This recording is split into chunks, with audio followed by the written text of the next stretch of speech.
Student हमें start करेंगे आज लेक्चर। तो आखिरकार वो लम्हा आ गया है जब हम एक नया चैप्टर स्टार्ट करने जा रहे हैं और वो चैप्टर वेव मोशन के कंटिन्यूस पार्ट में ही चल रहा है और that is the wave optics.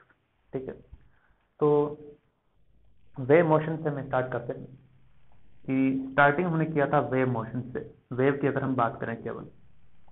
ठीक, उसके बाद हमने पढ़ा था स्टेशनरी वेव,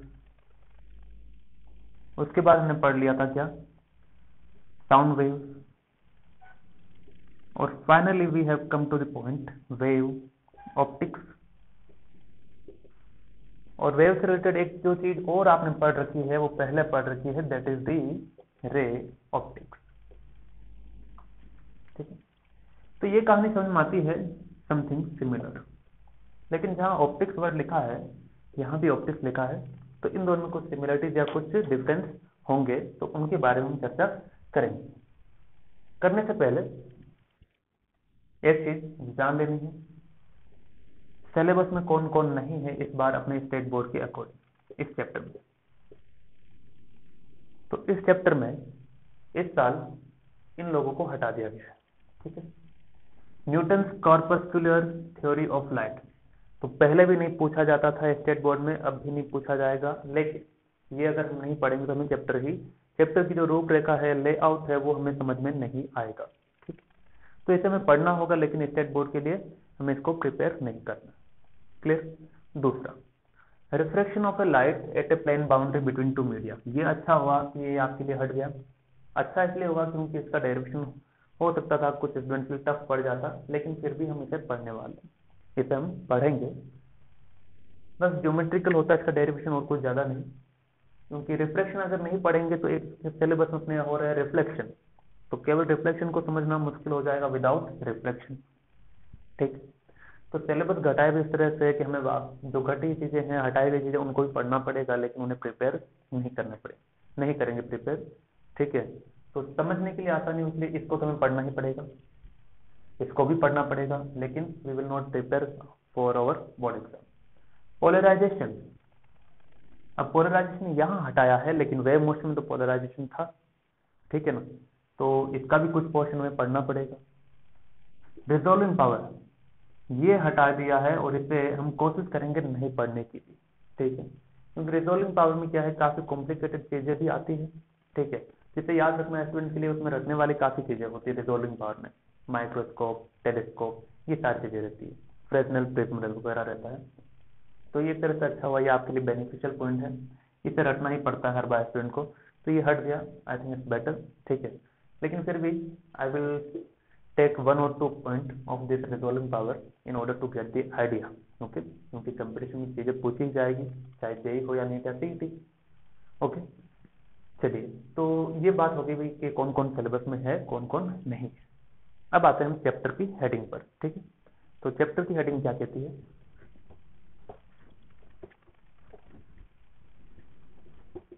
इंट्रोडक्शन लेक्चर है आज, तो हम काफी धीमी धीमी बातें करेंगे इसमें, है ना, और समझेंगे चैप्टर की रूपरेखा को समझेंगे। अब देखिए, सबसे पहले क्या हुआ, स्टार्टिंग एक थ्योरी आया 1675 में, न्यूटन ने अपना एक थ्योरी दिया, न्यूटन थ्योरी। उसमें उसने कहा कि लाइट जो है वो पार्टिकल है। ठीक है, इसे हम डिटेल में पढ़ेंगे, अभी मैं केवल एक आइडिया दे रहा हूँ चैप्टर की रूपरेखा। लाइट जो है वो पार्टिकल से बना है, मतलब light it consist of particles, tiny particles. इस थ्योरी को काफी सालों तक माना गया, लेकिन 1678 में ही हाइजेंस आया, हाइजेंस या हाइजेन, ये फ्रेंच एक साइंटिस्ट है, तो उसका नाम भी फ्रेंच ही है, तो हाइगेन प्रिंसिपल या हाइगेन्स वेव थ्योरी। तो 1675 में न्यूटन ने कहा कि पार्टिकल है, 1678 में हाइगेन्स ने कहा कि नहीं वेव है, कौन, लाइट। ठीक है, तो इसकी बात को नहीं माना गया स्टार्टिंग में उस समय, क्यों? क्योंकि न्यूटन को ज्यादा वेटेज दिया गया कि ये साइंटिस्ट को ज्यादा अच्छा बता रहा है, हर बार अच्छा बताता, तो इसको मानना पड़ेगा। ठीक है, तो इसको माना गया काफी सालों तक, और बहुत सालों बाद पता चला कि वो थ्योरी गलत थी और ये सही थी।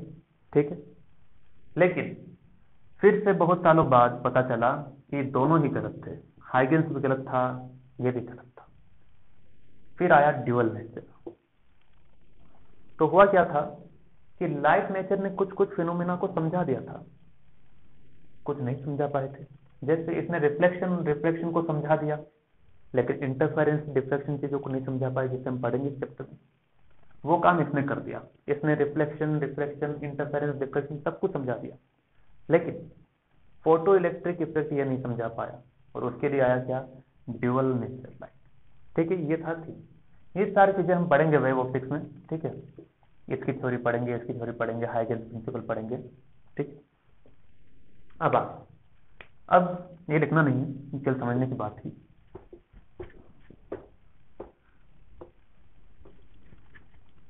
सबसे पहला वेव ऑप्टिक्स को स्टार्ट करने के लिए मैं वर्ड यूज करता हूं ऑप्टिक्स, क्योंकि वेव से हम भली भांति परिचित हैं। ओके, तो ऑप्टिक्स क्या है? Optics it's a branch of physics which deals with study of light. Okay, branch of physics which deals with study of light. तो फिजिक्स की वो ब्रांच जिसमें लाइट के बारे में हम स्टडी करते हैं। तो हम लाइट को समझने के लिए, थोड़ा सा आइडिया लेने के लिए, लाइट क्या है, मैं चलता हूं इलेक्ट्रोमैग्नेटिक वेव्स पर। ठीक है, तो electromagnetic waves, in short bracket में लिख सकता हूं नॉन मैकेनिकल वेव। ठीक है, या फिर इसे मैं इलेक्ट्रोमैग्नेटिक स्पेक्ट्रम भी कह सकता हूं।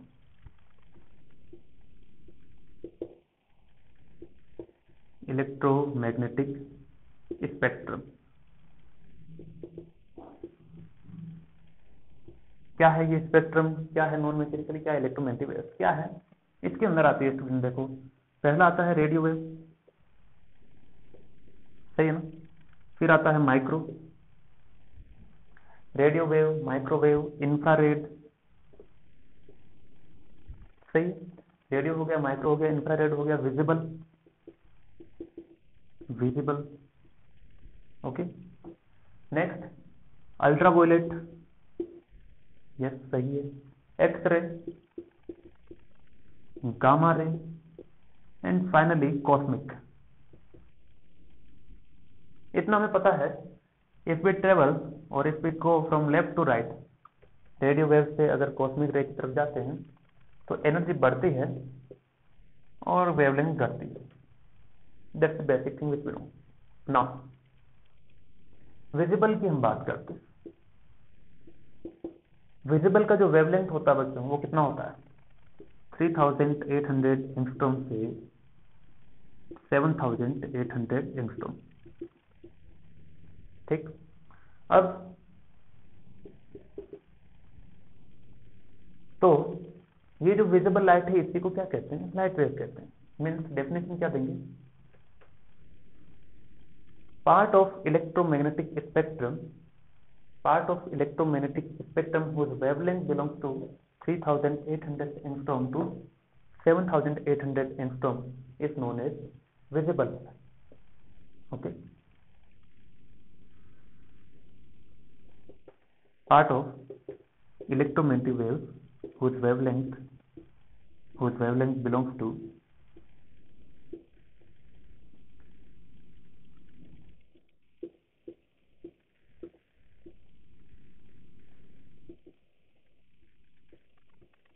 is known as visible light, visible और लाइट वेव, विजिबल और लाइट वेव, या फिर सीधा कहो विजिबल लाइट वेव। ठीक है, इस नॉन एज लाइट वेव भी कह सकते हो या विजिबल भी कह सकते हो, तो इसे लाइट वेव भी कह सकते हो। ठीक, चलो तो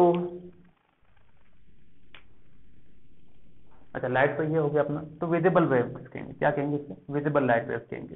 करेक्ट, इसे हम विजिबल, जो हमें दिखती है, क्योंकि कलर इसी का दिखता है, इसी में क्या आती है, स्वीप ग्योर आते हैं, violet, indigo, blue, green, yellow, orange, red. ठीक है, तो अब तक मैंने क्या बताया, optics branch of physics with deal with study of light. Light का मतलब कौन सी लाइट, जो हमें दिखती है, तो we are talking about the visible light. ठीक है, तो इट्स विजिबल लाइट, और इसका वेवलेंथ ये होता है। चलिए ठीक है, इतना लिखिए, फिर हम आगे बढ़ते हैं ना। अभी विजिबल क्यों है, क्योंकि जब यही वेवलेंथ की वेव जब हमारे आंखों पे टकराती है, then we get the sensation of the vision. Okay, so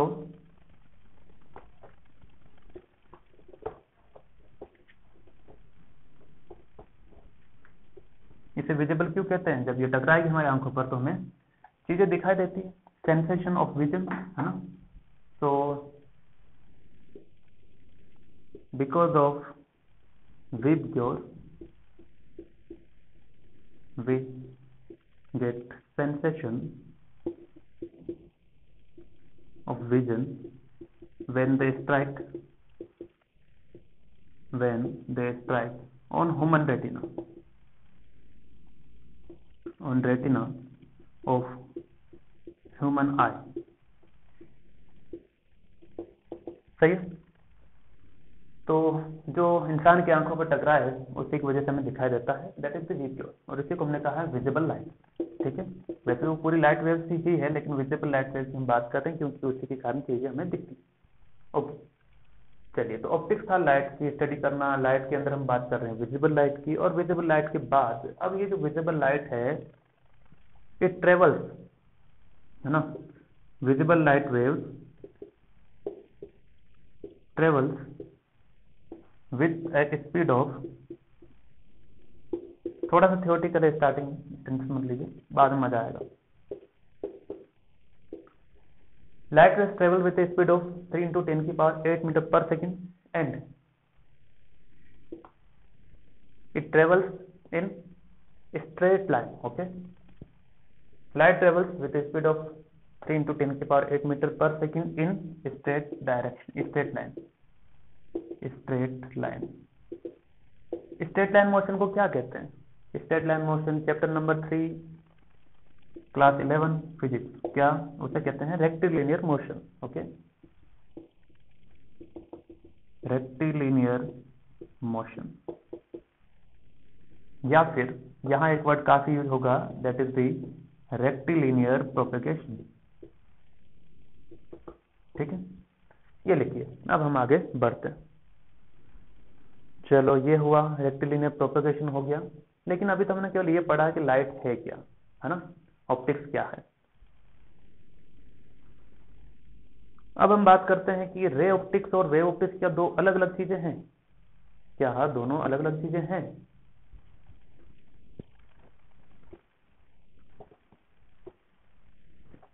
optics का मैंने मतलब बताया आपको, केवल ऑप्टिक्स का बताया, optic means study of light, और लाइट क्या करती है क्या नहीं करती, वो सारी चीजें हमने बताई। तो क्या वेव ऑप्टिक्स और रे ऑप्टिक्स अलग अलग है, तो वो हम चेक कर लेते हैं। ठीक, एक तरफ लिखेंगे रे ऑप्टिक्स, एक तरफ लिखेंगे wave optics.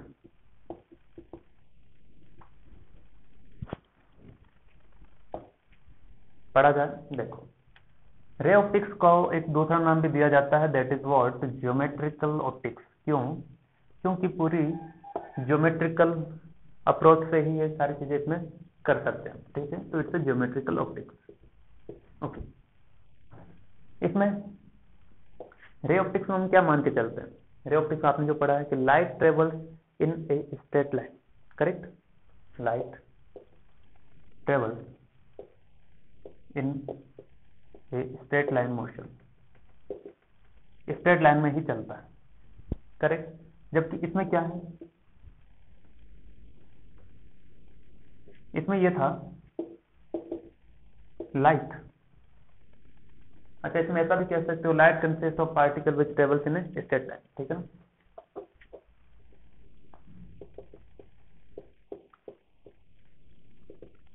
Particles which travels in straight line. Straight line. समझ में आएगा? वैसे कर रही है गारंटी। इसमें क्या था, light consist as a wave, light considered as a wave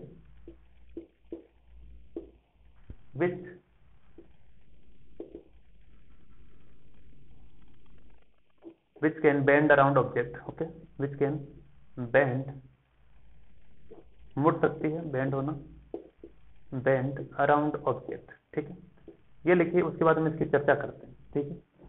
तो बेंड अराउंड द ऑब्जेक्ट का मतलब क्या हो गया, इसका मतलब हो गया है, देखते हैं।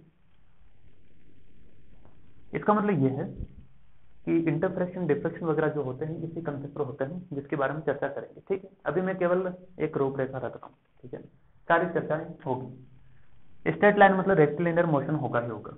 चलिए पॉइंट नंबर 2। पॉइंट नंबर 2 क्या है कि रे ऑप्टिक्स में आपने पढ़ा था कि जो भी रे जाती है, कभी वो जाती थी मिरर पर, ठीक है, कभी जाती थी लेंस पर, ठीक है, और भी बहुत सारी चीजें, है ना। तो इसमें हम जो ऑब्स्टेकल्स लेते हैं, ऑब्जेक्ट्स लेते हैं, है ना, इन रे ऑप्टिक्स, इन रे ऑप्टिक्स जो ऑब्जेक्ट हम कंसिडर करते हैं, कंसिडर्ड ऑब्जेक्ट आर मिरर हो सकता है ना, लेंस हो सकता है, और कुछ मिरर हो गया, लेंस हो गया, और भी बहुत सारी चीजें हो सकती है, एक्सेट्रा। इन्हें ऑब्जेक्ट कहो या फिर ऑब्स्टेकल कहो, कोई दिक्कत नहीं, रुकावट भी डालते हैं ये चीज, और इसे सामने रखते भी हैं, ठीक है। तो ये सारी चीजें हम यूज करते हैं। इसमें क्या यूज करते हैं, इसमें हम यूज करते हैं, इसमें हम यूज करते हैं आपका स्लिट, छोटा सा छेद, जैसे इतना सा मैंने स्पेस बना दिया, जैसे देखो लाइट इधर से आ रही है, ठीक है, मैंने छोटा सा ये स्पेस बना रखा, छोटा सा। तो छोटे से छेद में से जब कोई वेव पास होगी तो वो कहां जाएगी, वेव ऑप्टिक्स के कंसिडरेशन में जाएगी, ठीक है। यानी कि रे ऑप्टिक्स में आप जो साइज ऑफ ऑब्जेक्ट देखते हैं वो क्या है, मिरर और लेंस जितना होता है। यहां पर क्या होगा, यहां पर हम ऑब्जेक्ट और ऑब्स्टेकल्स आर, ऑब्जेक्ट और ऑब्स्टेकल जो होंगे वो कौन से होंगे, वो होंगे कौन से, अरे ये होगा भाई, देखो आपका स्लिट या होल्स एक्सेट्रा। मतलब छोटा सा छेद हम लेते हैं, ऐसे बड़े बड़े ऑब्जेक्ट नहीं लेते हैं, बहुत छोटे छोटे बारीक बारीक, है ना। चलिए अब देखो, हम जो रे ऑप्टिक्स या वेव ऑप्टिक्स पढ़ते हैं किसके लिए पढ़ते हैं, विजिबल लाइट के लिए, जिसका वेवलेंथ होता है 7000 से 800 एंगस्ट्रॉम, ठीक है। इसका मैं एवरेज लूं तो इसका एवरेज आता है स्टूडेंट 0.5 माइक्रोमीटर, दोनों का मतलब दोनों को जोड़ के डिवाइड बाय 2, ठीक है, दोनों को ऐड करके एक आता है डिवाइड बाय 2।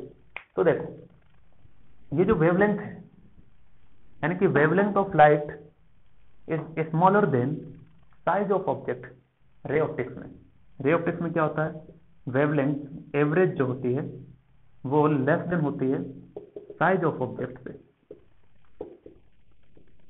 जबकि इसमें क्या है, लेमडा जो एवरेज होता है इस तरह से लिया जाता है ऑब्जेक्ट या स्लिट, इसमें होल जो लिए जाते हैं, that is must be comparable, approximately equal होगा लगभग साइज ऑफ ऑब्स्टेकल,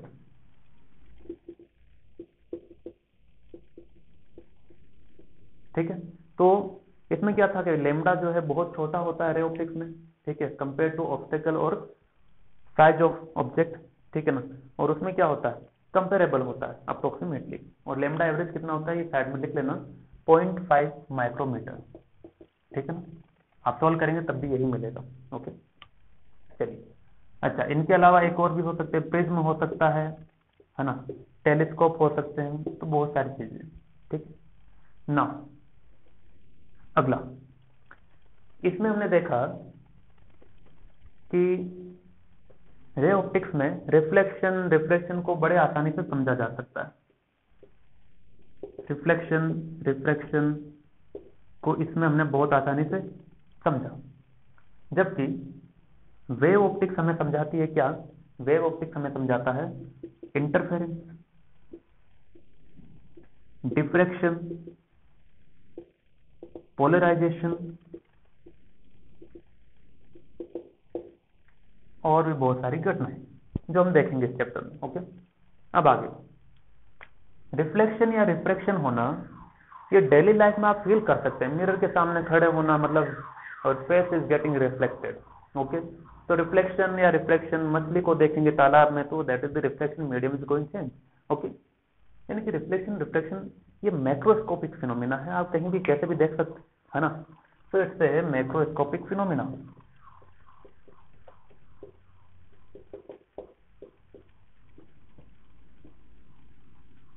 जबकि वो क्या है, इंटरफेरेंस डिफ्रैक्शन भी, पोलराइजेशन जो होते हैं ये भी वास्तव में घटित होते हैं, ऐसी घटनाएं होती है, लेकिन डेली लाइफ में, डे टू डे लाइफ में हम इसे फील नहीं कर सकते। क्यों? क्योंकि ये माइक्रोस्कोपिक फिनोमिना होता है, बहुत ही छोटे लेवल पर होता है, इसलिए लेबोरेटरी में आप केवल इसे फील कर सकते हैं। ठीक है, so it's a microscopic phenomena student.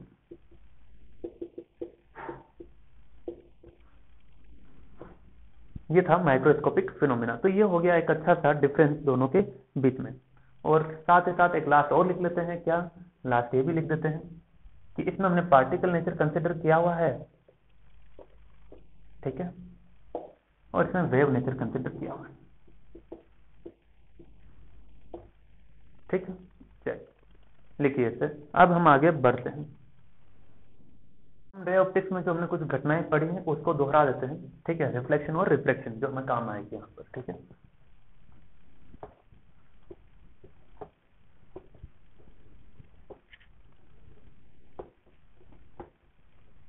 तो रिफ्लेक्शन हमने पढ़ा है कि रे ऑप्टिक्स में if it's a reflected surface, ठीक है, मैं रिफ्लेक्शन वगैरह याद दिलवा रहा हूँ, आप पढ़ेंगे भी तो भी याद आएगा, नहीं पढ़ेंगे तब भी मैं याद दिलवा दे रहा हूँ। ठीक है, तो देखिए इट्स ए प्लेन सरफेस, यहां से एक लाइट रे आया, ठीक है, लाइट रे आया और ये नॉर्मल के रेस्पेक्ट में अगर एंगल बनाता है कितना, आई, तो I is the incidence angle, then according to law of reflection क्या होगा कि उतने ही एंगल पर ये रिफ्लेक्ट कर जाएगी, यानी कि इसे कहेंगे रिफ्लेक्टेड एंगल आर। ये है इंसिडेंट और ये है रिफ्लेक्टेड। रिफ्लेक्टेड सही लिखा, सही लिखा। चलो, यानी कि पहला क्या था, angle I is equal to angle R, पहला ये होगा। और तीसरा, इंसिडेंट, रिफ्लेक्टेड और नॉर्मल तीनों एक ही प्लेन में होंगे। कौन से प्लेन में? ये इस प्लेन में, यहाँ से आई यहाँ चलेगी, और ये नॉर्मल, तीनों एक ही प्लेन में, इस प्लेन में। ठीक है, चलिए, तो ये था लॉ ऑफ रिफ्लेक्शन।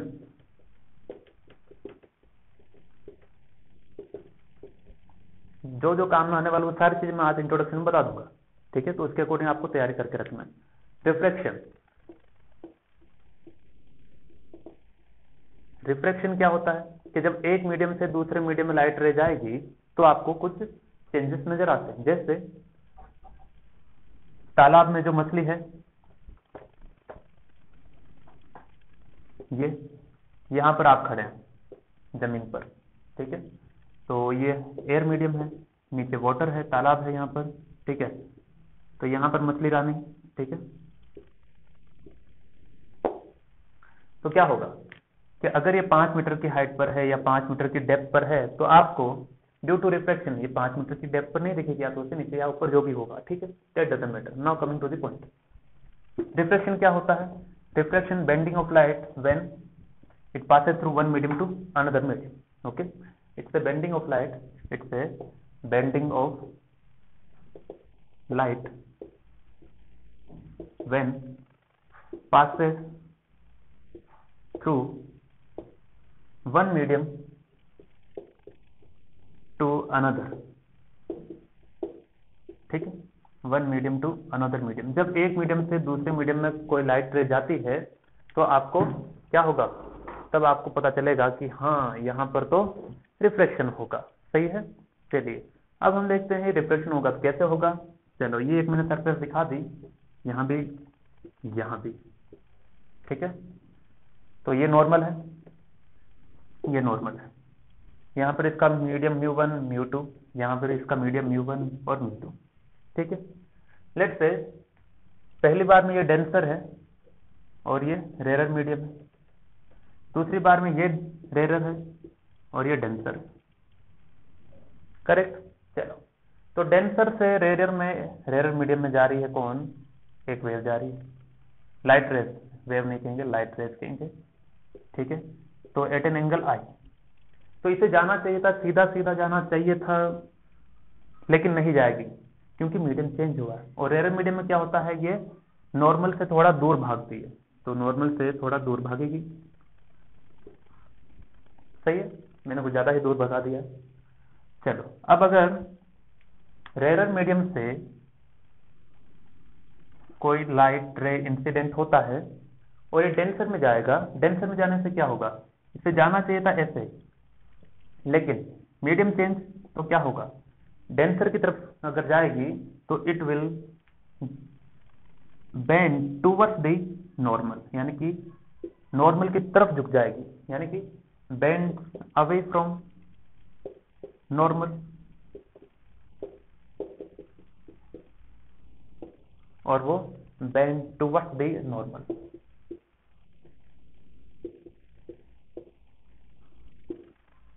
चलिए, अब इसमें डेंसर मीडियम रेयर मीडियम की बात हो गई। अब इसमें आगे क्या चर्चा कर सकते हैं, आगे हम ये चर्चा कर सकते हैं कि जिसका डेंसर मीडियम है उसका म्यू ज्यादा होगा, यानी कि यहाँ पर μ1 इज ग्रेटर देन μ2 है और यहाँ पर μ2 इज ग्रेटर देन μ1 है, ठीक।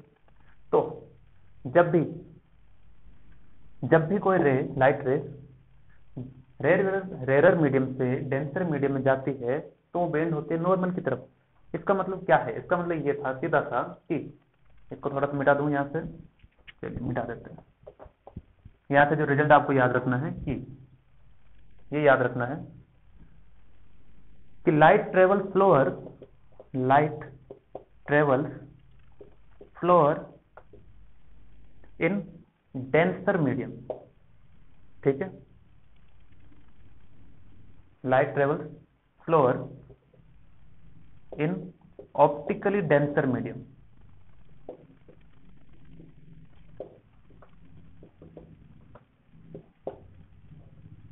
लाइट ट्रेवल, जहां लाइट ट्रेवल फ्लो कर रही है, लाइट जो है फ्लो ट्रेवल कर रही है, वही क्या है अपना डेंसर मीडियम, ठीक है। और जहां light travel fast, that is rare medium, ठीक है, ऑप्टिकली रेयर मीडियम कहेंगे क्योंकि ऑप्टिक्स के अकॉर्डिंग हमने इन चीजों को डिफाइन किया है, ठीक है। तो जिसको भी कोई डाउट आ रहा है वो रे ऑप्टिक्स के नोट्स उठा लें और आपको अपने डाउट क्लियर हो जाए, ठीक है। So light travel faster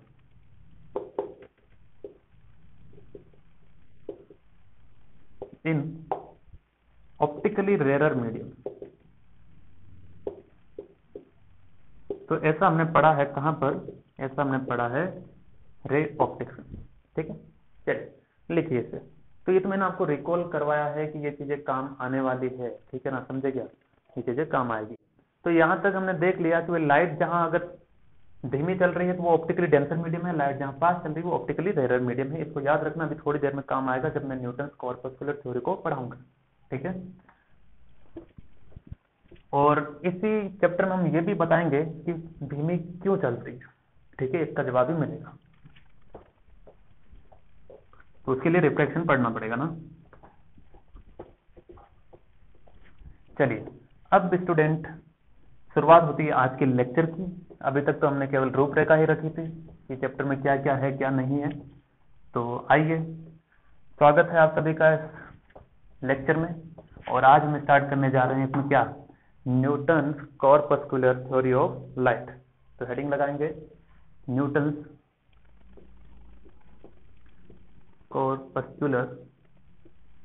corpuscular पढ़ते हैं इसे, ठीक है, कॉर्पस्कुलर थ्योरी ऑफ लाइट। तो 1675 में न्यूटन ने कुछ अजम्पशन दिए, तो हमें केवल उस अजम्पशन को समझना है कि उसने क्यों दिए, कैसे दिए, क्या था उसका लॉजिक क्या था और क्या गलती उसने कर दी थी, ठीक है। तो वो हम समझेंगे, सिलेबस में नहीं है, ठीक है, केवल समझना है ताकि आगे की रूपरेखाएं समझ में आती रहे, ठीक है। तो पहला अजम्पशन ये था कि according to Newton light consist of consists of tiny particles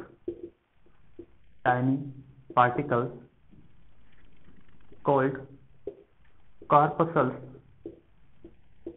ठीक है, उसने कहा कि लाइट जो है वो छोटे छोटे पार्टिकल से मिलकर बनी है जिन्हें हम कहेंगे कॉर्पसल्स। ठीक है, एंड कहां से आएंगे ये corpuscles? Which are emitted by the luminous object. ठीक है, which are emitted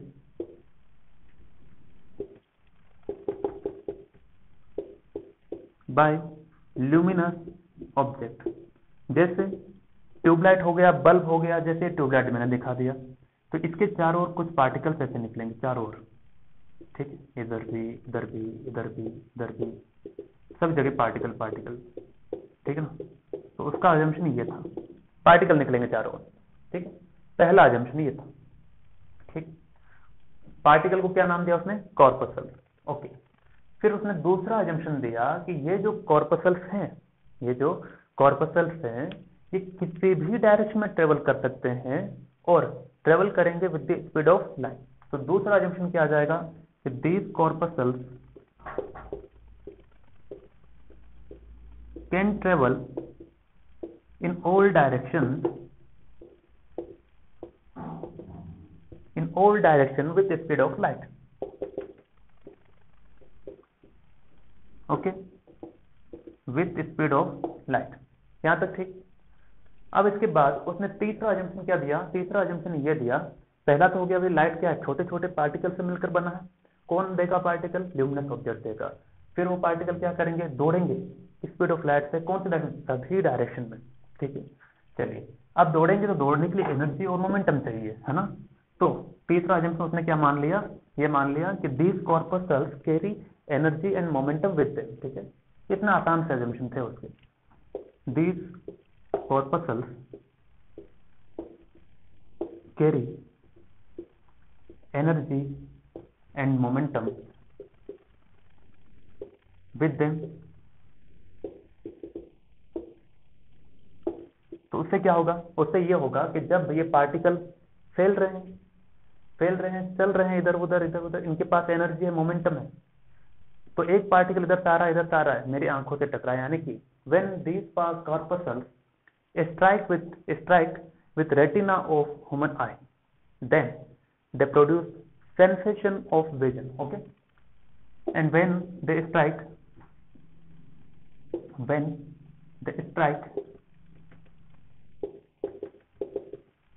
retina of human eye,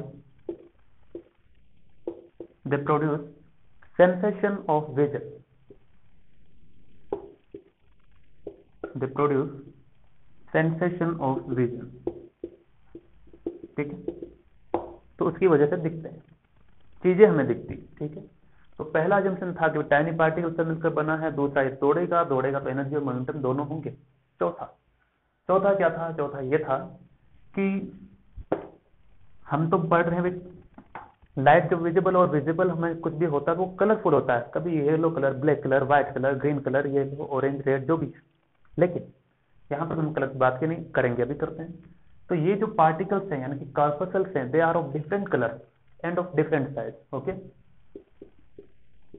these corpuscles, ये सब अजम्पशन है उसके, उसने प्रूफ नहीं किया था, अजम्पशन। ठीक है, these corpuscles are of different colour of different size. मतलब एग्जाम्पल के तौर पर उसने कहा था कि रेड कलर का जो कॉर्पसल होगा वो लार्ज होगा साइज में with respect to blue colour corpuscle. So red colour corpuscle is larger than blue coloured corpuscle. आपके मन में यह सवाल आ रहा हो कि इस थ्योरी को लिखे नहीं लिखे?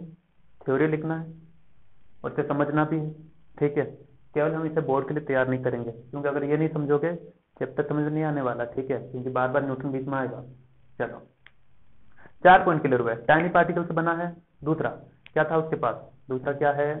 दूसरा था कि वो जो टाइनी पार्टिकल्स हैं they can travel in all direction with the same with the speed of light. तीसरा एनर्जी मोमेंटम है, मोमेंटम है तो टकराएगा, दिखेगा, दिखेगा तो कौन सा कलर? रेड कलर, और ये सारे कलर। अगला अगला उसने कहा कि ये जो थ्योरी दी गई थी, this theory could explain many phenomena like reflection, refraction, rectilinear motion. ठीक है। Number 5, this theory could explain, क्या क्या एक्सप्लेन किया उसने? उसने एक्सप्लेन किया reflection, refraction and rectilinear motion और रेक्टिलिनियर प्रोपेगेशन ऑफ लाइट। कैसे किया देखते हैं।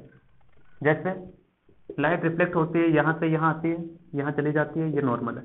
तो उसने कहा नहीं, ऐसा नहीं है, ये पार्टिकल है। अरे वाह, है कि नहीं? तो ये हो गया एंगल आई और ये हो गया एंगल आर, ये वापस पार्टिकल चलेगी। तो बेवकूफ बनाने की भी हद होती है जो उन्होंने बना दिया। ठीक है। उसी तरह से रिफ्लेक्शन और रेक्टिलिनियर प्रोपेगेशन भी समझाया। रेक्टिलिनियर प्रोपेगेशन जैसे स्ट्रेट लाइन में जाएगी तो ये पार्टिकल से जाएगी ऐसे, जो कि सही था।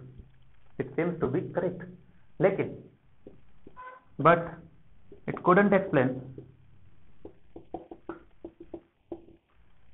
कौन कौन सी घटनाएं समझा नहीं पाया। ये नहीं समझा पाया इंटरफेरेंस, जो हम पढ़ेंगे इस चैप्टर में खूब। इस बार आपको इंटरफेरेंस क्लियर कट हो जाएगा पूरी तरह से। इंटरफेरेंस, डिफ्रैक्शन, पोलराइजेशन, ये सारी चीजें नहीं समझा पाया। ठीक, ओके। साथ ही साथ उसका एक लास्ट स्टेटमेंट और था, और उसी की वजह से ये थ्योरी हमेशा हमेशा के लिए गलत हो गई। क्या था उसका कहना? उसका कहना ये था, ये मिटा देता हूं। उसका जो कहना था हम सबके लिए एक परेशानी भरा सबक था। क्या कहना था? ये कहना था कि अभी अभी हमने पढ़ा था थोड़ी देर पहले कि जहां लाइट फास्ट ट्रेवल करती है वो डेंसर है, और जहां स्लो, सॉरी, जहां अभी हमने पढ़ा था कि भाई जहां स्लो है वो है डेंसर मीडियम, और जहां फास्ट है वो है रेयर मीडियम। इसने उल्टा ही कह दिया। उसने कहा कि लाइट ट्रेवल्स फास्टर, ठीक है, फास्टर इन डेंसर मीडियम। उसने क्या कहा? डेंसर मीडियम में फास्ट चलेगी, and slower in rare medium, जो कि हमें पता है अपनी मॉडर्न फिजिक्स यानी कि आज की जो फिजिक्स है उसके अकॉर्डिंग गलत है। तो यही थ्योरी उसका गलत था, और गलत होने की वजह से न्यूटन वाज रॉन्ग। ठीक है, सो न्यूटन थ्योरी वाज रॉन्ग। तो मजेदार थी टॉपिक, है ना? चलिए इसे लिख लीजिए, फिर हम आगे बढ़ते हैं। हमने यहां तक पढ़ लिया था कि न्यूटन का थ्योरी क्या है, रॉन्ग है, तो उसको हमने प्रूव कर दिया था। अब आगे हम पढ़ रहे हैं कि न्यूटन की थ्योरी गलत थी, तो सही कौन सी थी? सही थी हाइजेंस थ्योरी। ठीक है, तो हाइजेंस या Huygens theory of Huygens wave theory of light. उसने लाइट के लिए अपना एक थ्योरी दिया, तो उस थ्योरी के पॉइंट क्या थे वो हम देखते हैं। पहला पॉइंट था कि light travels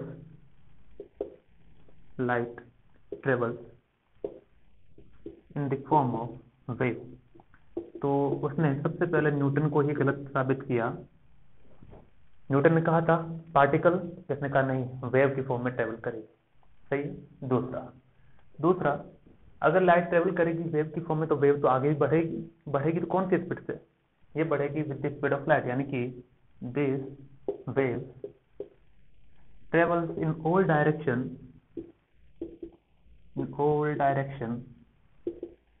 with speed of light. ठीक, विद स्पीड ऑफ लाइट। अगला उसने कहा, फिर न्यूटन ने क्या कहा था? तीसरा, न्यूटन ने कहा था कि कार्पसल्स होते हैं ऑफ डिफरेंट कलर, है ना, ऑफ डिफरेंट साइज। इसने कहा नहीं, कार्पसल की थ्योरी तो गलत थी, कलर वाली बातें सही है। क्या बातें ये सही थी कि वेव प्योर में डिफरेंट डिफरेंट कलर की वेव्स होगी जिनकी डिफरेंट डिफरेंट क्या होगी, वेवलेंथ होगी। So different colours of wave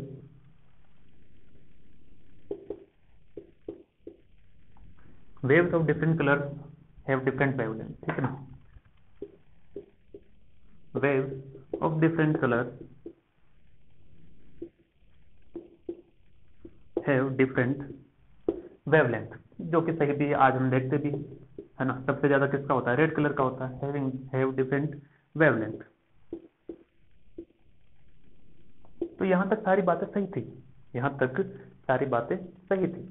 अब उसके बाद आती है बात कि वेव है, बढ़िया है, वेव इतनी स्पीड चलेगी, सभी डायरेक्शन चलेगी, कलर की बात भी होगी, लेकिन ये तो बताओ कि जो वेव है वो आपकी लॉन्गिट्यूडनल है या ट्रांसवर्स।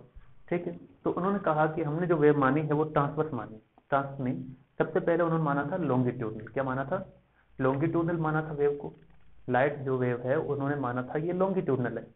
ठीक है, ये उनका इनिशियल अजम्पशन था, लेकिन जब इस अजम्पशन को मान करके आगे थ्योरी बढ़ाए गए तो पता चला कि लॉन्गिट्यूडनल मानने से गलती है। क्या गलती है कि लॉन्गिट्यूडनल अगर हम अजम्पशन लेके चलते हैं तो पोलराइजेशन वाला जो कंसेप्ट है वो डिफाइन नहीं होगा, नहीं होगा। तो उन्होंने दो अजम्पशन ले लिए। क्या कि पहले इनिशियली उसने माना कि लॉन्गिट्यूडनल है, फिर later on while explaining the phenomena of polarization he assumed it as a transverse. ठीक है, तो अगला हम लिखेंगे, अगला ये लिखते हैं, wave initially waves are considered as a longitudinal। उन्होंने कहा भाई ये जो लाइट वेव है लॉन्गिट्यूडनल है, मतलब लाइट इधर जाएगी, पार्टिकल भी इधर उधर इधर उधर वाइब्रेशन करेंगे। ठीक, but later on while explaining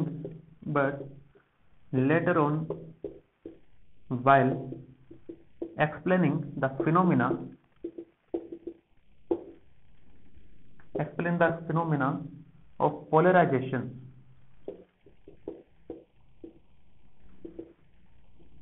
polarisation को जब समझा जा रहा था तब उन्होंने कहा कि नहीं इसको ट्रांसवर्स मानना पड़ेगा तब जाके सही होगी। ठीक है, तो उन्होंने ट्रांसवर्स माना। ठीक है, so initially waves are considered as a longitudinal but later on while explaining the phenomena of polarization they considered it as a transverse. और ये थ्योरी काफी इंपॉर्टेंट है अपने बोर्ड के लिए, छाप लो दिमाग में, ये सवाल कंफर्म ही है, कंफर्म है। ठीक है, they considered it as a transverse wave. सवाल कैसे पूछेगा, postulates of the Huygens wave theory, 6-7 postulate है वो सारे लिखने, अभी 4 ही बताएं। ठीक है, it as a transverse wave. ठीक, तो ये लिखिए। तो पहला अजम्पशन ये हो गया कि light travel in the form of waves. These waves travels in the all direction with the speed of light. Different color, different wavelength होगी। Initially waves are considered longitudinal, then उसको consider किया किसी तरह, transverse की तरह। तो यहाँ पर बात खत्म नहीं हुई। खत्म कहाँ होगी, खत्म यहाँ होगी कि लाइट को पहले माना वेव है, वेव ट्रेवल करने लगी। ठीक है, with speed of the light, different colour की वेव है, डिफरेंट वेवलेंथ दिखाई, करेक्ट है, सही है, होना भी चाहिए। और उसके बाद हमने कहा कि इसका नेचर जो है वो लॉन्गिट्यूडनल है, कुछ देर बाद कहा ट्रांसवर्स है। ठीक, लेकिन मुद्दा ये था कि आपने जो भी कहा सही है, मान लिया, लेकिन ये बताओ सनलाइट जो आती है ना, जो वेव्स आ रही है लाइट वेव्स, वो अर्थ तक पहुंच रही है, तो बीच में क्या है, क्या कोई मीडियम है या क्या था। तो उन्होंने एक बहुत अजीब सी चीज मान ली। क्या थी, उन्होंने कहा कि अभी तो हमें पता है, आज के जमाने में क्या पता हमें, आज के जमाने में ये पता है कि जो लाइट वेव्स है दे आर इलेक्ट्रोमैग्नेटिक वेव्स, यानी कि ट्रांसवर्स है, they can travel in vacuum, और वैक्यूम से ट्रेवल होकर आती है। लेकिन उस समय पता नहीं था, तो उस समय क्या कहा गया कि अर्थ है, ये सन है, सन से जो लाइट वेव आ रही है। ठीक, तो उन्होंने कहा उस समय पता नहीं था वैक्यूम है या नहीं, तो उन्होंने क्या कहा, बीच में एक मीडियम है ईथर, ईथर वही जो आप केमिस्ट्री में पढ़ते हैं। ठीक है, बीच में एक मीडियम है ईथर जिसकी डेंसिटी क्या है, बहुत ही कम है, of lower density and higher elasticity.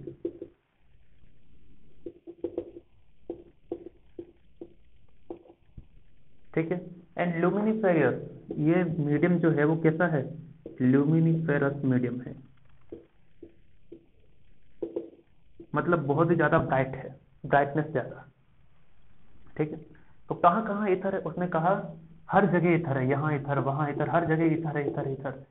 अर्थ पर जो मैटर है, यानी कि मैटर, स्पेस, जो भी है, खाली जगह या जहां भी मैटर है वहां सब जगह ईथर है, और ईथर है इसलिए वो लाइट ट्रेवल करके आती है, ऐसा उनका मानना था, जो कि आज के जमाने में हमें पता क्या है, गलत है। तो हाइजन ने क्या माना था कि वेव्स हम तक पहुंच पाती है, क्यों, क्योंकि बीच में ईथर एक मीडियम है, और ईथर ऐसा ईथर जिसकी डेंसिटी कम है और इलास्टिसिटी ज्यादा। ऐसा क्यों माना उसने, ऐसा इसलिए माना है कि वी नो साउंड वेव्स हमने पढ़ा है, velocity is directly depends on E by rho, किसी भी मीडियम के लिए। ठीक है, सॉलिड हो या लिक्विड हो या गैसेस मीडियम हो, ई इलास्टिसिटी था, रो डेंसिटी था। ठीक है, इसने कहा डेंसिटी कम है, तो डेंसिटी अगर कम होगा तो वेलोसिटी ज्यादा होगा। इसने कहा इलास्टिसिटी ज्यादा है, तो इलास्टिसिटी ज्यादा होगा तो वेलोसिटी और ज्यादा होगा। तो ऐसा इसलिए उसने माना था कि डेंसिटी कम होगी तो वेलोसिटी ज्यादा आ जाएगी, इलास्टिसिटी ज्यादा कर देंगे तो और ज्यादा आ जाएगी, तो हम सही पहुंच जाएंगे, ऐसा उसने मान लिया। ठीक है, तो उस समय थ्योरी को काफी माना भी गया था। ठीक है, तो इसको लिखते हैं पॉइंट नंबर 5, ये डायग्राम बना लो, काम का है। ठीक है, पॉइंट नंबर 5 के अंदर क्या लिखेंगे कि according to Huygens the whole universe with matter and space is filled with ether. Okay, so according to according to Huygens, the whole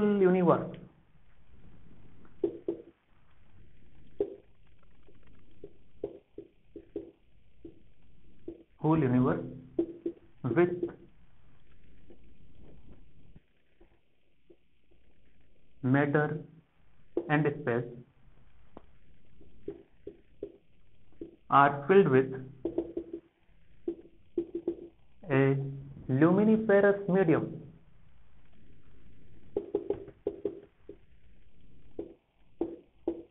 Luminiferous medium, bracket में लिखना लो डेंसिटी,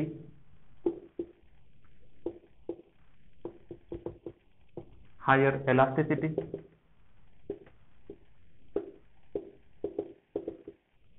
ठीक है, तो उसने क्या कहा, according to Huygens that universe with all matter and space is filled with a luminiferous medium called ether of low density and high elasticity. तो उसने ऐसा माना था कि भाई ऐसा ऐसा है। अब क्या आ जाता है कि ये थ्योरी जो है किसे किसे एक्सटेंड कर रही थी, तो आपने देखा कि कितना बड़ा झूठ था हाइगेन ने जो कहा था। क्या झूठ बोला उसने कि ईथर है, ऐसा कौन कहता है, इतना बड़ा झूठ सरेआम दुनिया के सामने रखा गया। ये तो लोगों को तुम्हें नॉलेज नहीं था इसलिए पता नहीं चला, लेकिन धीरे धीरे वक्त बचा और पता चला, है ना। चलिए, तो इस थ्योरी ने क्या क्या चीजें डिफाइन की। This theory could explain many things, उसने बहुत सी चीजें बता दी। उसने रिफ्लेक्शन को समझा दिया, रिफ्रैक्शन को समझा दिया, इंटरफेरेंस को भी समझा दिया, डिफ्रैक्शन को समझा दिया, पोलराइजेशन को समझा दिया, but he couldn't explain the phenomena, but couldn't explain photoelectric effect and Compton effect. Photoelectric effect short में लिखा हूं, समझ जाना, photoelectric effect and Compton effect. एक मिनट में देखता हूं ये दिख रहा है कि नहीं कैमरा में, दिख जाएगा।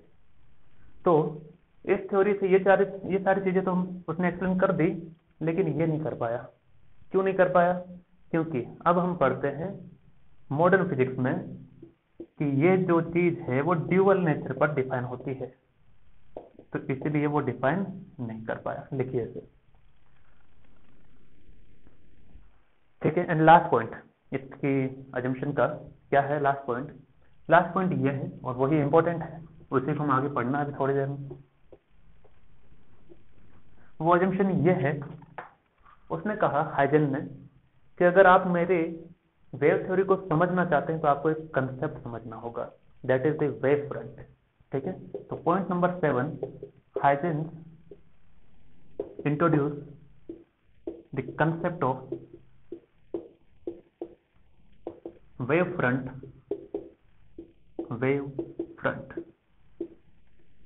इसको मैं शॉर्ट में अपने लेक्चर में लिखूंगा WF।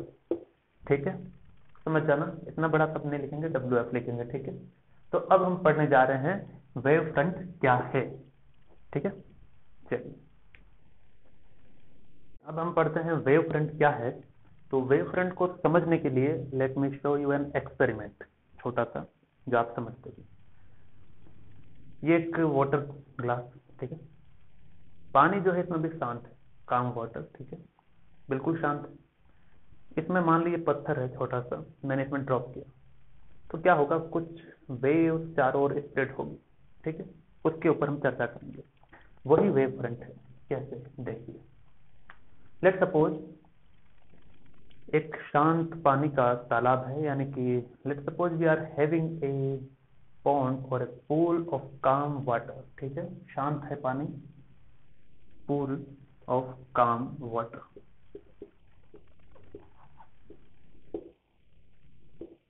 तो ये ऐसा दिखा देते हैं। ठीक है, ये ऐसा, ये पानी। तो मैंने क्या किया, when we drop a stone, इसे ड्रॉप किया गया पत्थर को छोटा सा। ठीक है, when we drop a stone in the pool और in the pool of calm water, then ये यहां गिरेगा।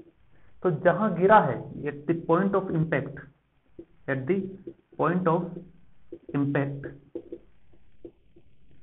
उस पॉइंट ऑफ इंपैक्ट के चारों ओर वेव से स्प्रेड होगी, चारों ओर, इधर भी जा रही है, इधर भी जा रही है, चारों ओर, हर एक डायरेक्शन में। करेक्ट। अब मैंने क्या किया, मैंने एक फोटोग्राफर को बुलाया, मैंने कहा कि मैं पत्थर नीचे डाल रहा हूं, जैसे ही चारों ओर वेव फैल जाए एक फोटो शूट कर लेना ऊपर से। ठीक है, टॉप व्यू ऊपर से टच किया। ठीक है, तो टॉप व्यू देखते हैं क्या आएगा।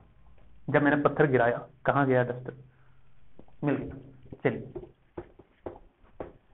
बड़ा ही मजेदार एक्सपेरिमेंट है। अब आप सोचेंगे कि सर हम लाइट वेव पढ़ रहे हैं, वाटर में क्यों आए हैं। हाइजेन ने अपना प्रिंसिपल समझाने के लिए ऐसा ही कहा। ठीक है, तो हम उसके प्रिंसिपल को समझने के लिए उसके अकॉर्डिंग चलना पड़ेगा। ओके, चलिए, तो ये है पॉइंट ऑफ इंपैक्ट, जहां पत्थर गिराया पानी, उसके चारों ओर तरंगे बन गई, ऐसी सर्कुलर तरंगे। ठीक है, ऐसी कोई तरंगे दिखाई देगी, ऐसी बढ़ती जाएगी, बढ़ती जाएगी,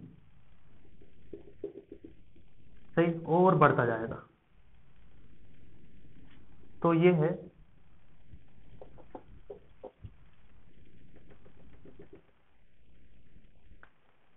कि पॉइंट सोर्स के कारण, यानी कि पॉइंट पर जो इंपैक्ट हुआ है पॉइंट सोर्स, उसके कारण ऐसा सर्कुलर शेप दिखाई दिया। ये मैंने फोटोग्राफ लिया है किसी टाइम पर, तो it's a photograph at any instant, at any instant, यानी किसी टाइम पर, किसी टाइम टी पर, लेट्स से। करेक्ट ना। अब पहला सर्कल जो मुझे दिखाई दिया, मतलब सब कुछ फिक्स है, जब फोटोग्राफ लिया तो फिक्स ही होगा। ओके, ना इस सर्कल की हम बात करते हैं, जो सर्कल हमें बनता हुआ दिखाई दे रहा है। All the points on this circle, all the points on circle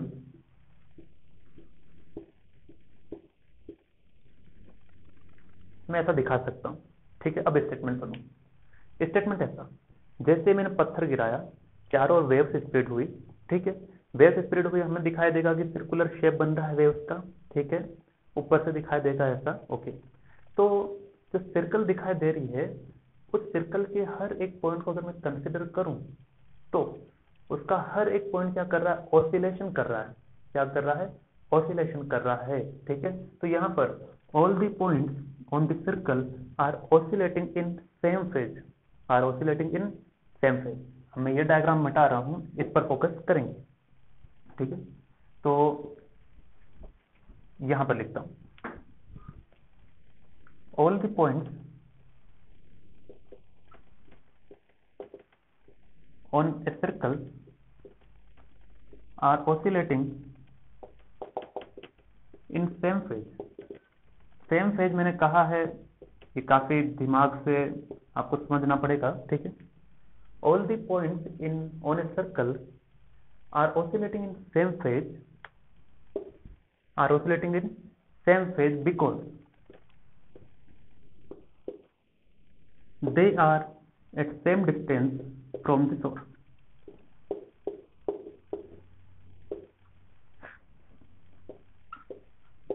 They are at the same distance from the source. Correct. तो उससे क्या हुआ, उससे ये हुआ कि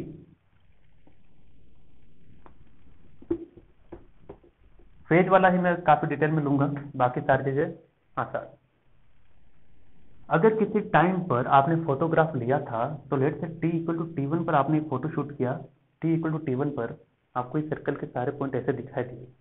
ठीक है, ये डिस्टेंस सारे डिस्टेंस सेम है, क्योंकि सर्कल है, क्योंकि ये सर्कल है, सभी सेम डिस्टेंस पर है।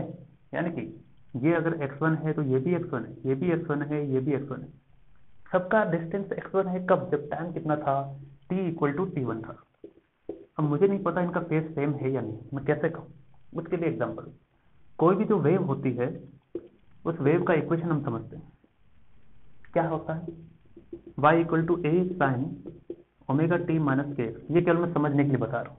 ठीक है, माइनस भी हो सकता है, प्लस भी हो सकता है। मैंने कुछ नहीं कहा कि प्लस में जा रही है, माइनस में जा रही है, मैंने जस्ट एन एग्जाम्पल लिया है, एग्जाम्पल। ठीक है, नो एनी स्पेसिफिक केस, सिर्फ एग्जाम्पल है।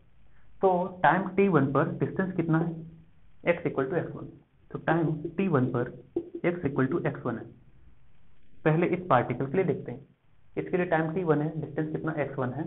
उससे भी पहले मुझे बताओ, ब्रैकेट में जो होता है उसे फेज कहते हैं क्या? हाँ, फेज कहते हैं। तो फेज है ओमेगा टी माइनस के। करेक्ट। अब पहले वाले पार्टिकल, इसके लिए देखो φ1, ये पहला वाला पार्टिकल मान लो, ओमेगा टाइम कितना t1 माइनस के x1। इसके लिए बताओ फेज कितना है? φ2 ओमेगा, इसके लिए टाइम कितना t1 ही है, माइनस के x1, डिस्टेंस इसका भी। φ3 इसके लिए लिखो ओमेगा t1 माइनस के x1, सही है।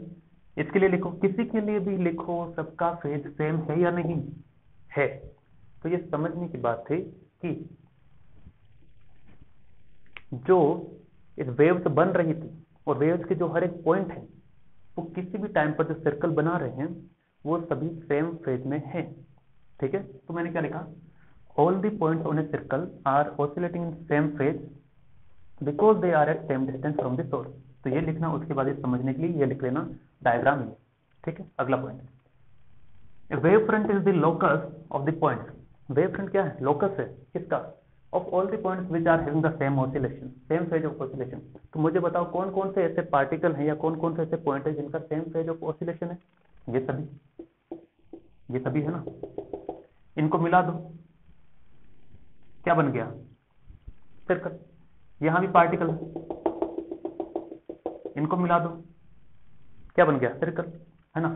सर्कल मैंने दिखाया, अभी हम उसी में चल रहे हैं। ठीक है, ओके। अब wave front is the locus having the same phase oscillation.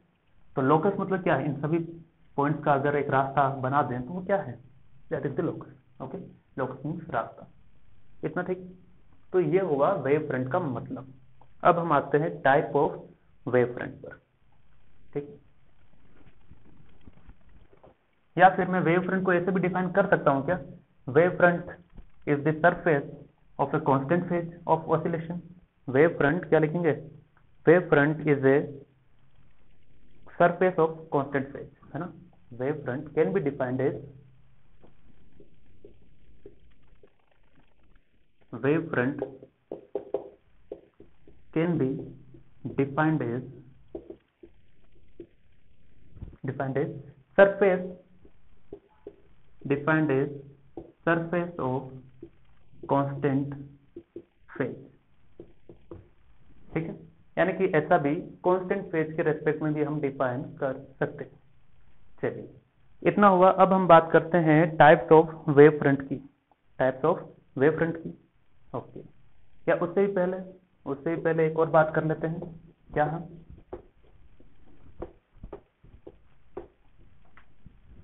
कि जैसे ये सोर्स था, इस सोर्स के चारों ओर ये सर्कल ऐसा जो भी बना था, सर्कुलर या स्फेरिकल जो भी बनेगा, ठीक है ना, ये सारे क्या है, वेव फ्रंट है। ठीक है ना, सभी वेव फ्रंट है। इस वेव फ्रंट के अगर परपेंडिकुलर एक लाइन ड्रॉ किया जाए, यहां पर, यहां पर, यहां पर, यहां पर, कहीं पर भी, उसको नाम दिया गया है क्या, रे। क्या नाम दिया गया, रे। तो ये परपेंडिकुलर होगा 90 डिग्री एग्जैक्टली वेव फ्रंट पर, हर जगह। यानी कि वेव फ्रंट के परपेंडिकुलर एक लाइन ड्रॉ कर दो, वही रे होगी। ठीक है ना, तो इट्स परपेंडिकुलर। तो डिफाइनेशन लिखेंगे एक छोटी सी और। ठीक है, तो डेफिनेशन ये है कि a line perpendicular to the wave front is called ray. A line perpendicular to the wave front is called ray. Okay, is called ray. चलिए अब हम आते हैं टाइप्स ऑफ वेव फ्रंट पर। ओके,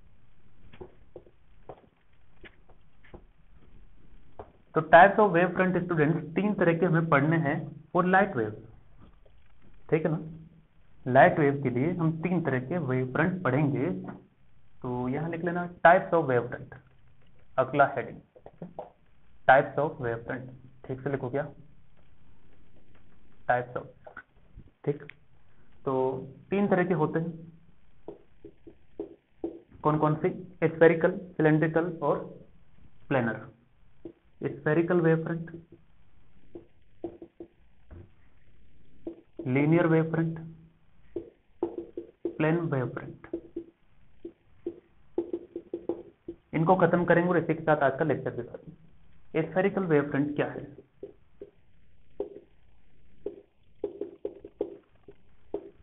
मान लो एक बल्ब है अपने पास।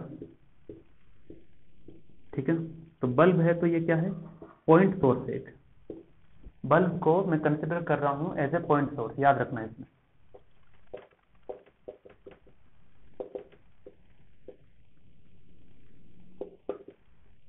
तो बल्ब है, उसको पॉइंट सोर्स माना। अब देखो वेव फ्रंट बनाना है, तो वेव फ्रंट में उसके चारों ओर जो वेव होगी वो इक्वल डिस्टेंस पर होनी चाहिए, तभी तो सेम फेज आएगा। यानी कि पहला वेव फ्रंट यहां बनेगा। चलो ये बल्ब है, ये बल्ब है, ठीक, रेड वाला पॉइंट। इसने इधर भी लाइट भेजा, इधर भेजा, इधर भेजा, इधर भेजा, इधर भेजा, इधर भेजा, इधर भेजा।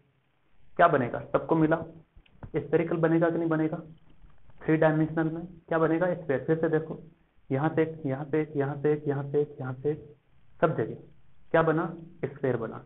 यानी कि ये बल्ब यहाँ भी भेजेगा, यहाँ भी भेजेगा, यहाँ भी भेजेगा, तो सभी इक्वल डिस्टेंस पर है, क्योंकि वेव फ्रंट वही है जो सेम डिस्टेंस पर हो।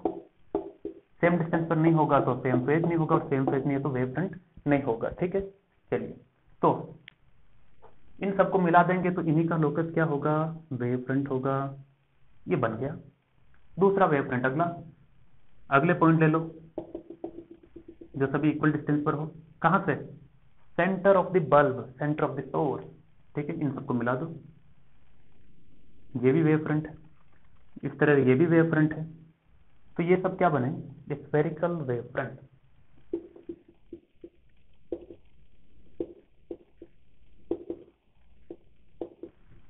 Spherical wave front, spherical wave front 1, spherical wave front 2, spherical wave front 3।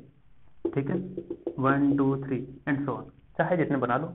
तो डेफिनेशन क्या है, when light source is a point source, when light source is a point source, then the emerging wave fronts are the spherical। Okay, तो definition लिख देते हैं। यहां लिखना when light source is point source then emerging light, मतलब उससे जो निकलने वाली लाइट है, emerging light is spherical wavefront, चारों ओर जाएगी इसलिए स्फेरिकल होगी, और भी इज स्फेरिकल वेवफ्रंट। खास बात, सभी स्फीयर का सेंटर कहां होगा, एंड एसेंट्रिक सबका सेंटर एक ही जगह होगा, concentric with the point source as their centre.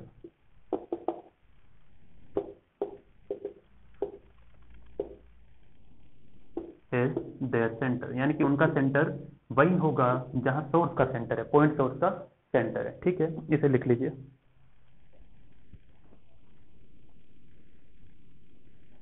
Eccentric with point source at there centre, eight there centre. Okay, अगला हम बात करते हैं लीनियर वेवफ्रंट की। तो स्फेरिकल में स्फीयर बनेगा, लेकिन कैसे बनेगा वो इंपॉर्टेंट है, रटना आसान है। कंसेप्ट क्या है कि सभी पार्टिकल इक्वल डिस्टेंस पर होंगे सेंटर से। अब अगला स्फेरिकल वेवफ्रंट इक्वल डिस्टेंस पर रहेगा, ठीक है ना। इक्वल डिस्टेंस वाले पार्टिकल को मिला दो, वेवफ्रंट बन गया। ठीक है, तो अगला लीनियर वेवफ्रंट। लीनियर वेवफ्रंट में लीनियर होगा कोई पॉइंट, कोई सोर्स, लाइट सोर्स है ना। तो अगला लिखेंगे लीनियर।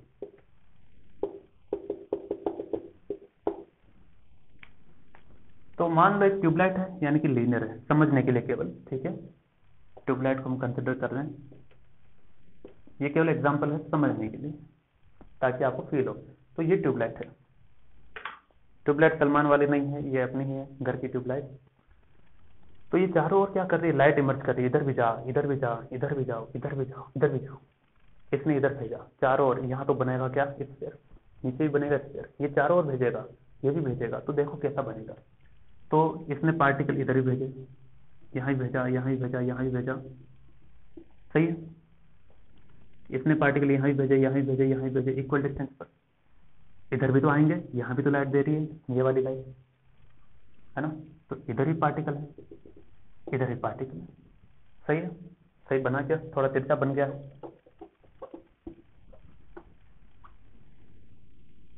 चलो सीधा बनाते हैं, सीधा हमला।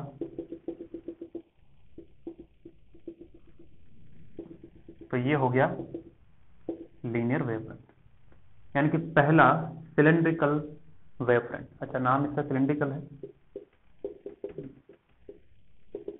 सिलेंड्रिकल वेवफ्रंट, सोर्स लीनियर होगा। अच्छा, अगला, अब ये पार्टिकल यहां होंगे, सारे पार्टिकल यहां वाले जो पार्टिकल, तो ये दूसरा सिलेंड्रिकल वेवफ्रंट। ये तो पहला, ये दूसरा, इसी तरह से तीसरा, चौथा, पांचवा, छठा। तो ये सिलेंड्रिकल वेवफ्रंट। डेफिनेशन में क्या चेंज आएगा, when light source is linear then emerging light is cylindrical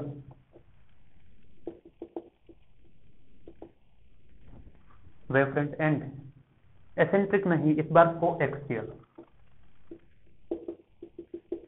same axis होगी with the light source at their axis, at their axis ही होगा, जी हाँ, एट देयर कॉमन एक्सिस है ना, एज देयर कॉमन एक्सिस। अच्छा, मैंने 8 लिख दिया क्या, एज देयर कॉमन एक्सिस, उसमें भी 8 लिख दिया होगा शायद, है ना। तो एज देयर कॉमन सेंटर कर लेना। चलिए, हुआ ही। तो कंसेप्ट अभी सेम है, स्फेरिकल वेवफ्रंट सेम डिस्टेंस पर, जैसे ये छोटा सा पॉइंट सोर्स है, यहाँ से पार्टिकल यहाँ, यहाँ, यहाँ, यहाँ, सबको मिला दो, लोकस हो गया, लेकिन इक्वल डिस्टेंस पर। सिलेंडर में हमने वही किया कि ये ट्यूबलाइट है, यहाँ वाला, यहाँ वाला, यहाँ वाला, सभी सेम डिस्टेंस पर, आर डिस्टेंस पर चारों ओर ले लिए, आर डिस्टेंस पर इधर भी ले लिया, आर डिस्टेंस पर इधर ले लिया, मिलाया, क्या बन गया, सिलेंड्रिकल। ठीक है, लास्ट क्या है, लास्ट है प्लेन वेवफ्रंट।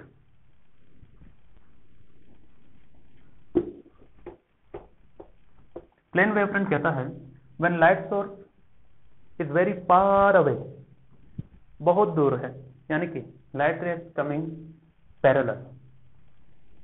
अगर लाइट रेज पैरेलल आ रही हो तो प्लेन वेव फ्रंट होता है। ऐसा क्यों, इसे समझना इंपॉर्टेंट है। कैसे, इधर से लाइट रेज आ रही है, ठीक है, तो वेव फ्रंट कैसे होगा? तो पहले तो डेफिनेशन लिखवा देता हूं, है ना, उसके बाद बताते हैं। When light source is very far away, is very far away or light is coming in parallel ray,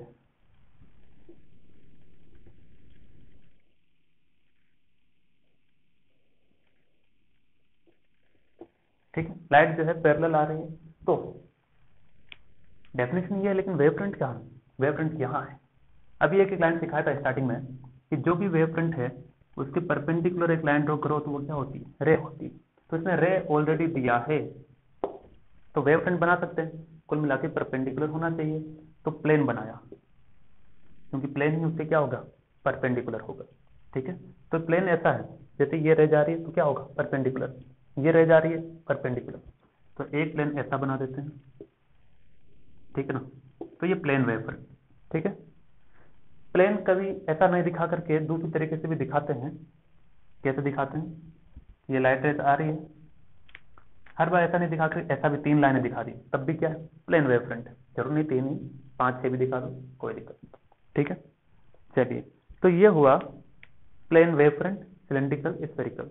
अब एक सवाल कर लेते हैं बैठे बैठाए, क्यों कर ही देते हैं। चलो,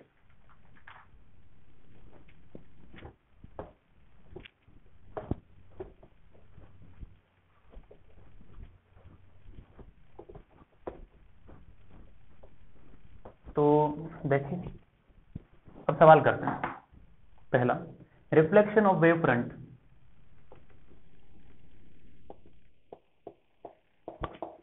देखिए कैसे करते हैं। मान लो ये एक प्लेन सरफेस है, रिफ्लेक्टर, ये रिफ्लेक्ट करने वाली सरफेस है, ठीक है, रिफ्लेक्टर, ओके। ये नॉर्मल है, यहां से एक प्लेन वेव फ्रंट आई किसी एंगल आई पर। तो प्लेन को कैसे दिखाते हैं? प्लेन को ऐसे दिखा दो, 3 लाइनें, यानी कि ये क्या हो जाएगा? इंसिडेंट प्लेन वेव फ्रंट, ठीक है। ये जो इंसिडेंट हुआ है, रिफ्लेक्ट होने के बाद according to reflection law same angle पर वापस रिफ्लेक्ट होकर चली जाएगी, यानी कि आर पर, ठीक है, चली जाएगी। तब भी क्या होगी? प्लेन ही होगी। प्लेन आई है, प्लेन जाएगी, यानी कि रिफ्लेक्टेड प्लेन वेव फ्रंट। दूसरा, मान लो कॉनकेव मिरर है अपने पास, कॉनकेव मिरर है, कॉनकेव मिरर से रिफ्लेक्शन करवा रहे हैं। अब लाइट सोर्स आ रहा है पैरेलल, लाइट सोर्स आ रहा है, ये है इसका प्रिंसिपल एक्सिस, ये इसका principal axis, light rays coming parallel, ठीक है। तो पैरेलल हो तो प्लेन वेव फ्रंट होता है, यानी कि इंसिडेंट वेव फ्रंट कौन सा है? प्लेन है, प्लेन वेव फ्रंट, ठीक है। अब देखो कॉनकेव मिरर क्या करता है? जो भी रेज आती है उसको कन्वर्ज कर देता है एक ही जगह, यानी कि ये रे आई, ये भी आई, तो ये यहां पर आएगी वापस, ये यहां पर आएगी, ठीक है ना। तो देखो फोकस पर ही क्या हो जाएगी? मिल जाएगी। तो यहां पर बताओ कौन सा वेव फ्रंट बनेगा? यहां पर कौन सा वेव फ्रंट बनेगा? स्फेरिकल, सिलिंड्रिकल, कौन सा? स्फेरिकल में क्या होता था? स्फेरिकल में यहां से वेव गई, यहां से गई, यहां से गई, यहां से गई, यहां से गई, तब जाकर के स्फेरिकल बन जाता था, है ना। यानी कि एक ही पॉइंट से जब 2 3 रे निकल जाए तो स्फेरिकल। तो देखो 2 रे मिल रही है या जा रही है, ऐसी बात है। तो ये क्या होगा? स्फेरिकल वेव फ्रंट होगा,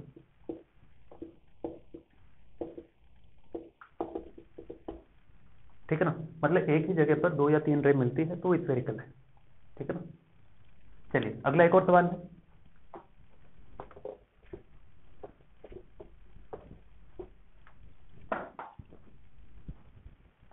इसी में ले लेते हैं। मान लो कॉनकेव मिरर में ये कॉन्वेक्स है, क्या है? कॉन्वेक्स है। तो कॉन्वेक्स है तो क्या होगा, कॉन्वेक्स है तो यहां लिखो पहले तो रिफ्लेक्शन, थर्ड लिखना, रिफ्लेक्शन फ्रॉम कॉन्वेक्स मिरर। ठीक है, कॉन्वेक्स मिरर, कॉन्वेक्स मिरर का डायग्राम बना लो और करते हैं इससे आगे। ठीक है, तो ये ऐसा बन जाएगा, ये कॉन्वेक्स मिरर। ठीक है,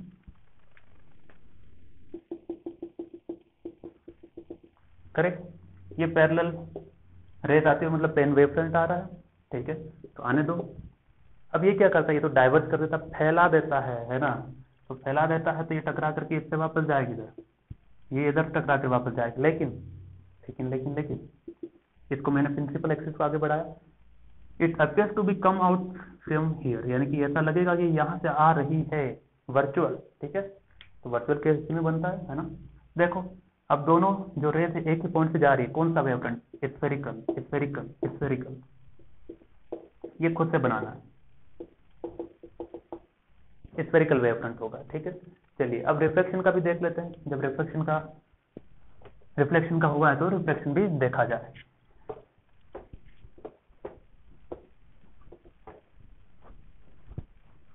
तो रिफ्लेक्शन क्या कहता है, रिफ्लेक्शन ये है कि मान लो, तो सेकंड केस लगा लेना भाई, रिफ्लेक्शन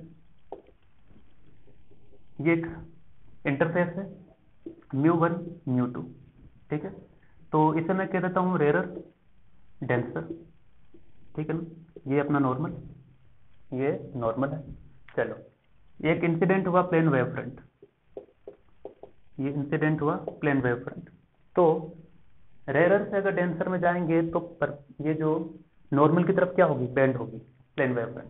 सही, यानी कि इसे सीधा जाना चाहिए था लेकिन नहीं जाएगा, क्या होगा, बेंड होगा इधर।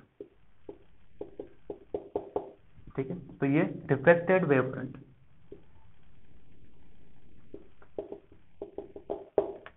ये हो गया इसका पहला। दूसरा, मान लो प्रिज्म होता तो क्या करते, यहां ले लेते हैं। तो यहां से इंसिडेंट प्लेन वेव फ्रंट, ठीक है, then it will emerge out, वापस भी क्या आएगी, प्लेन ही आएगी। तो इस बार प्लेन ही आएगी, इसमें भी प्लेन ही आई है, तो इंसिडेंट भी प्लेन है, रिफ्लेक्टेड भी प्लेन है।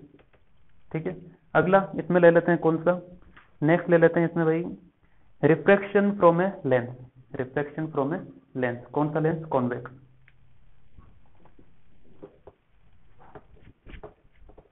ये प्रिज्म है। ठीक है, ये प्रिज्म है, रिफ्रैक्शन फ्रॉम ए प्रिज्म।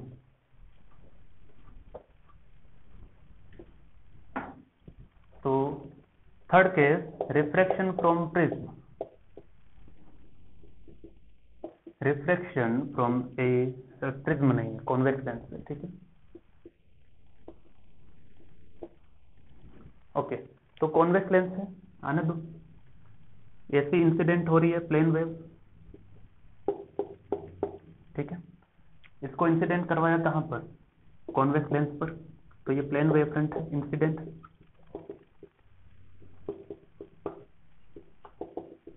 तो कॉन्वेक्स लेंस के ऊपर आप रेस भेजते हैं तो क्या होता है, बाद में कन्वर्ज करता है, सिंपल। तो ये कन्वर्ज होगी, एक ही जगह मिलेगी। अगर एक ही जगह मिलेगी तो क्या हो जाएगा, उसके बाद ये वापस से चली जाएगी, ऐसी बात नहीं है। ठीक है, तो देखो एक जगह मिल रही है, वापस भी जा रही है, कौन सी हो जाएगी, स्फेरिकल वेव फ्रंट स्टूडेंट। अरे ये स्फेरिकल मतलब ऐसा बना रहा हूं मैं ना, समझ जाना, ये ऐसा बना रहा हूं, पूरा नहीं बनाता हूं, केवल लाइनें दिखाता हूं ऐसी कर्व शेप में। ठीक है, अगर वहीं पर कॉनकेव लेंस होता तो क्या होता, कॉनकेव लेंस होता तो ये डाइवर्ज कर देता है ना, तो वो भी ले लेते हैं।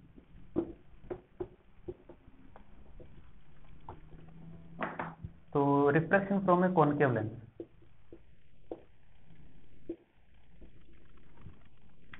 तो here it is convex lens.